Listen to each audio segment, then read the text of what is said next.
আসসালামু আলাইকুম রহমতুল্লাহ। জামাত শিবিরের পক্ষে থেকে আজকে জনপ্রিয় হয়ে উঠেছেন, আজকে জামাত শিবিরের বিপক্ষে দাঁড়িয়েছেন। যখন দেশের পরিস্থিতি, দেশের ক্রান্তিকাল মুহূর্ত ছিলেন, তখন একমাত্র জামাত শিবির ছিলেন তাদের অবলম্বন এবং সেটা ছিলেন তাদের রুজি রোজগার। আজকে কারা এই বিষয়ে সমর্থন দিয়েছিলেন এবং পরবর্তীতে তারা রূপ পরিবর্তন করেছেন, নিজেদের চেহারাকে পরিবর্তন করেছেন, নিজেদের মুনাফিকি রূপকে আবার পোল্টিবাজ করেছেন হোসেন মোহাম্মদ এরশাদের মতো। আজকে সেই ব্যাপারে আপনার সামনে কথা বলবো। আজকের ভিডিওটি খুবই গুরুত্বপূর্ণ।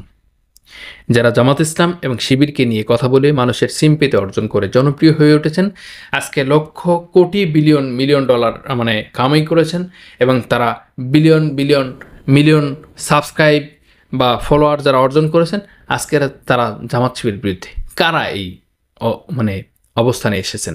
আপনাদের সামনে মৌলিক যে বিষয়গুলো আমি যেটা বলতে চাচ্ছি, সে বিষয়গুলো একটু ধৈর্য ধরে শুনবেন। যার ধারাবাহিকতা একটু ধৈর্যচ্যুত ঘটতে পারে, তারপরেও আপনাদের কাছে মূল্যবান কথাগুলো বলার চেষ্টা করছে ইনশাল্লাহ।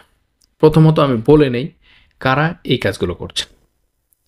আপনারা যদি খেয়াল করেন, শাহেদ আলম নামের, বিরানি আলম নামের একজন ব্যক্তি ছিলেন, জামাত ইসলাম এবং ছাত্র শিবিরকে নিয়ে কথা বলতেন, বিএনপি নিয়ে কথা বলতেন, করে মানুষের সিম্পেতে অর্জন করে মিলিয়ন ফলোয়ার অর্জন করেছে। এখন সেই ব্যক্তি কাজই হচ্ছে জামাত ইসলাম, জামাতের আমিরকে নিয়ে, শিবিরকে নিয়ে প্রোপাগান্ডা চালানো, মিথ্যা তহমত দেওয়া এবং মিথ্যা কথা বলে ভিডিও বানানো। তার কাজ এখন এটা। এরপরে আপনি যদি খেয়াল করে থাকেন, আন্তর্জাতিক মিডিয়াতে কাজ করতেন জুলকারনাইন স্যার। তিনি জামাত শিবিরকে গ্রহণ করে জামাত শিবিরের অবস্থানকে তুলে ধরে নিজের সিম্পেথিকে কাজে লাগিয়ে মানুষের কাছে জনপ্রিয় হয়ে উঠেছে। জুলকারনাইন স্যার কি হয়েছে বা কি হতো বা মানুষ চিন্ত না থাকে, কিন্তু জামাত ইসলাম এবং ছাত্র শিবিরকে নিয়ে কথা বলে তিনি মানুষের কাছে ভাইরাল ব্যক্তি হয়ে একটি জনপ্রিয় মিডিয়া ব্যক্তিত্ব হয়েছেন। আজকে তিনিও পোল্টিবাজ করে জামাত শিবির বিরোধিতা শুরু করেছেন। এরপরে যদি আপনি আরেকটি ব্যক্তির কথা বলেন, খালেদ মহিউদ্দিন, ডয়েচে ভেলেতে কথা বলতেন, এর আগে চ্যানেল 24-এ সাংবাদিকতা করেছেন, এখন তিনি নিজে চ্যানেল খুলেছেন। এই খালেদ মহিউদ্দিন একসময় জামাত ইসলাম এবং ছাত্র শিবিরকে নিয়ে বেশ সিম্পেথি অর্জন করে তিনি আবার সেটাকে পোল্টিবাজ করে এখন সময় ভালো হয়েছে, এখন আবার বিপক্ষে চলে গেছে। এরপরে আপনারা যাকে চেনেন, বিএনপির জামাই ফাহাম আব্দুস সালাম নাম, খুব ঢক করে কথা বলে, বাংলা ইংরেজিতে মানুষের দৃষ্টি আকর্ষণ করে কথা বলে, মোটিভেশনাল স্পিকারের মতো কথা বলে। ফাহাম আব্দুস সালাম আজকে প্রকাশ্যে জামাত শিবিরের বিরোধিতা করছে। যিনি জামাত এবং শিবিরকে নিয়ে নিজেই বড় হয়েছেন, নিজে পরিচিত হয়েছেন, সেলিব্রিটি ম্যান হয়েছেন, জনপ্রিয়তা অর্জন করেছেন, আজকে সেই ব্যক্তিটা একই কাজ করেছেন। এরপরে যদি আমরা আরেকটি ব্যক্তিকে ধরি, সন্তোষ শর্মা, যিনি কালবেলা চালু করেছেন মাত্র 8 মাসে জামাত ইসলাম এবং ছাত্র শিবিরকে নিয়ে লেখায় ভিডিও বানিয়ে তারা 8 মাসের মধ্যে বাংলাদেশের জনপ্রিয় একটি মিডিয়ায় পরিণত হয়েছে। কালবেলা পত্রিকা জামাত শিবিরের পক্ষে লিখে তারা মানুষের কাছে গ্রহণযোগ্য পেয়েছেন। এখন কিন্তু সুযোগ পেলে তারা জামাত শিবিরকে সবল মারে। আপনি যদি হিসাব করেন, এর মধ্যে গোলাম মাওলা রনি, যিনি একজন লেখক, কলামিস্ট, দার্শনিক এবং রাজনৈতিক গবেষণা করে, অ্যানালাইসিস করে, রাজনৈতিক এই বিশ্লেষক, জামাত ইসলাম এবং ছাত্র শিবিরকে নিয়ে কথা বলে ব্যাপক একটা জনপ্রিয় পেয়েছিলেন।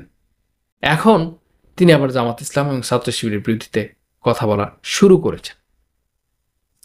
এরপরে আরেকটি বিষয় হচ্ছে, আমরা মাঝে মধ্যে দেখি সাংবাদিক ইলিয়াস, তিনিও মাঝে মধ্যে জামাত ইসলাম এবং শিবিরকে নিয়ে বিরোধিতা করেন।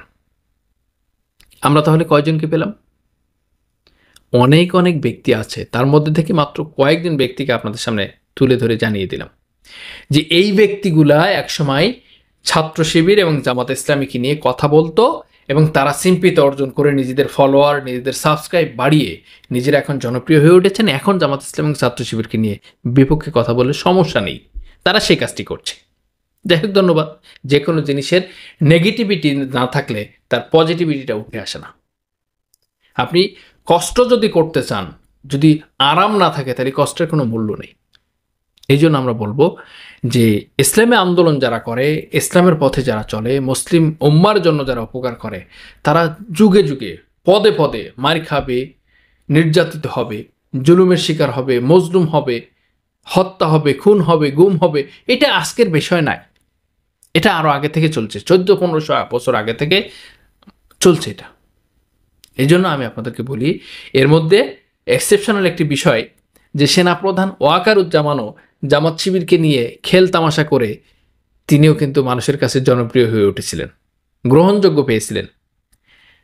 5 তারিখের পর থেকে শেখ হাসিনাকে যখন তিনি বিতাড়িত করলেন, চলে যেতে বললেন, তখন কিন্তু জামাত ইসলামের আমিরকে তখন তিনি আগে ফোন করেছিলেন, তারপরে অন্য রাজনৈতিক দলকে ফোন করেছিলেন। এই যে অর্জনটা করে বাংলাদেশ জামাতকে এবং শিবিরকে নিয়ে মানুষের সিম্পেথিকে কাজে লাগিয়ে যারা আজকে সেলিব্রিটি ম্যান হয়েছেন, জনপ্রিয় হয়েছেন, অনলাইন অ্যাক্টিভিস্ট হয়েছেন, আজকে তারা তার সাথে বেইমানি, প্রতারণা এবং মুনাফিকি শুরু করেছেন। তবে হ্যাঁ, একটি বিষয় আপনাদেরকে বলি, বিশ্ব মিডিয়া যারা আছেন, বিশ্বের মধ্যে, পৃথিবীর মধ্যে যারা মিডিয়া ব্যক্তিত্ব, মিডিয়া প্রচার প্রসারণা করে, কেউ লেখে, কেউ ভিডিও তৈরি করে, কেউ কলাম তৈরি করে, এই দুইটা জিনিস, কেউ প্রিন্ট মিডিয়া করে, কেউ আবার ইলেকট্রনিক্স মিডিয়া করে।